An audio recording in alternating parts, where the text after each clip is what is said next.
Hey everybody, Chris Bookie here. I am going to be talking today about Google Meet and how to use the protected Kenua version versus the open Google Meet version. It's worth discussing because we want to keep our kids safe, and if we have a wide open meeting room, it's just as unsafe as the Zoom stuff was a couple of weeks ago, because if someone has the URL, they can get into the room. So I want to talk about it today. So Google Meet, hopefully you all know or have used it at some point already, but just in case you want to know, you click on the waffle and there's your Google Meet link to jump into Google Meet. All right. So in meetings, we've learned that there's ways that you can create Google Meets through your email. We've learned about calendars. Those are the ways that we're finding out this information. For you to be able to create a private Kenua Hills Google Meet, you need to go into the Meet main screen where I just showed you, and you need to click on Join or Start a Meeting. And what you're going to do is you're going to come up with a code or nickname for your room. Now for me, I'm using one room for all of my classes. I have the scheduled times. It's like your room in school. The kids just walk in when it's their turn to come in. So I'm doing that. You can create it however you want. If you want to have 6 hours of rooms, you can do that. Whichever one works for you guys. So here I'm going to put in my room code, and it's going to just be called Bookie. All right, I'm going to keep it simple for you guys today. All right, once you have that, you hit continue, and now you have a room called Bookie. All right, now when you do it in calendar, it gives you a whole bunch of letters and numbers strung behind the Meet code. That is not the closed room that we're talking about. We want this closed room. So I'm going to hit join now, and this is the numbers and letters that I'm talking about that are in there. This room does have this code, but after I shut down this room, this code will be null and void. You can't put this in a calendar and tell people to come back to this. It won't work.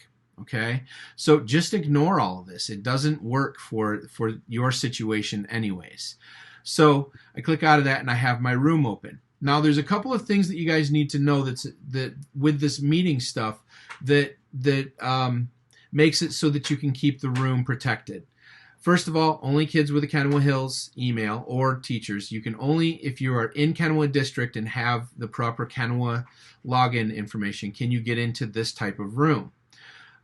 Also, once you close this room, Kenua Hills people can't reaccess this room until you open it back up. So that's the other nice thing. You create the room, and then your kids can't get in until you've actually opened up the room. So that's how you at least get the stuff started on the front end. What you need to know is that at the end of a meeting, here's the important part, because what's nice about this is kids can't get back into the room, but if they stay in the room and you leave, the room still stays active.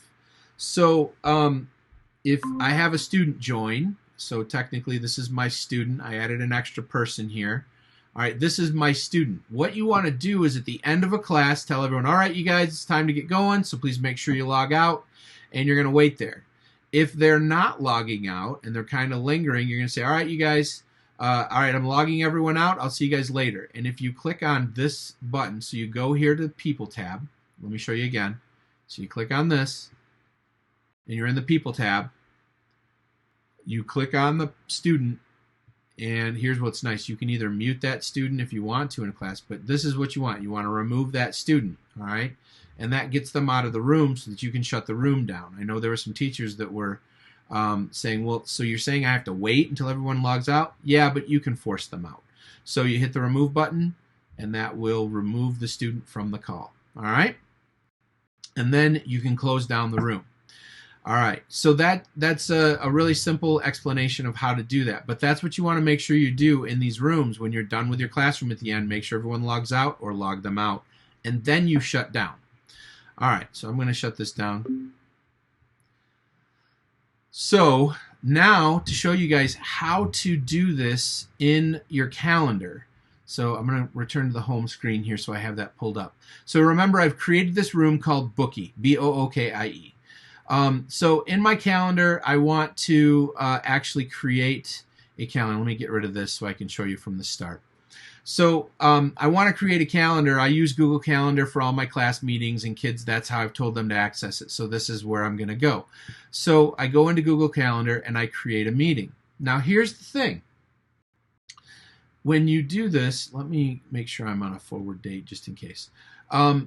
You've learned how to do ad conferencing using this toggle button with Google Meet.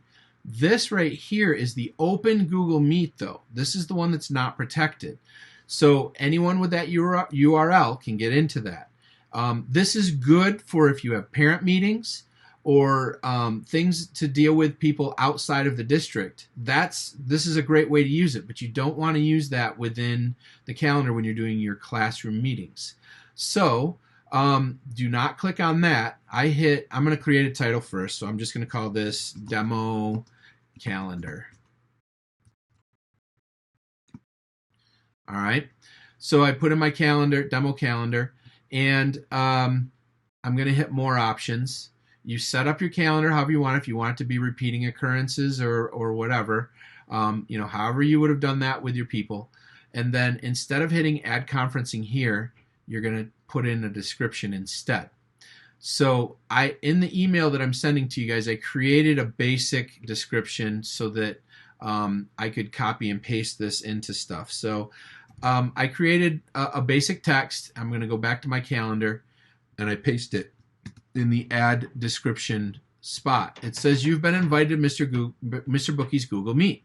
To join the video meeting, click the link, and it has the link in there, and then click join or start a meeting and type your classroom meeting room code, and it's Bookie. All right, and I did put a note in there. Please note you will not have access to the room until the teacher has logged in. You also must be logged into your Kennewick Hills Google login to access the room. So super important information to make sure that you can get in and out of there with the appropriate info. And then, I add my guests. Maybe I want this to go to my 3rd hour theater class. So I put in my advanced theater 3rd hour class, whatever you have. For me, I have a whole bunch of setup rooms so that I can do that. And I add all those people in. So that's how you would do it in calendar, and then you hit save. If you want notifications for your students, if you want them to receive emails or anything like that, each time there's a classroom meeting, then you can set all that up. That's all the extra stuff in calendars. But that's how you set it up. And then you would send this out, and then the students would click on the meetgoogle.com. That would take them to here. They click this, they type in Bookie, and then that takes them into the classroom the protected way. If you want to send an email, very similar process. So these are my drafts, so I don't have to protect anything. So you would type, who you're going to send it to or your whole class. Let's say I'm doing it to 3rd hour advanced theater. Click on that. It drops all the kids' names in. And then, Google Meet, info, and then I go here, paste in, and send it. And you're done. So those are 2 ways that you can use it, but I just want to make sure you guys understand the difference between protected and unprotected when it comes to the rooms. All right. Thank you so much for your time, you guys. If you have any questions, you can get a hold of me or Mr. Hybor. Chip also said you can get a hold of him. He and I have been talking about this and trying to figure it out. I hope this helps and doesn't make things more confusing. We're trying to keep it simple in these days, but this is definitely something that I thought needed to be said. So have a great day, and I will talk to you all soon.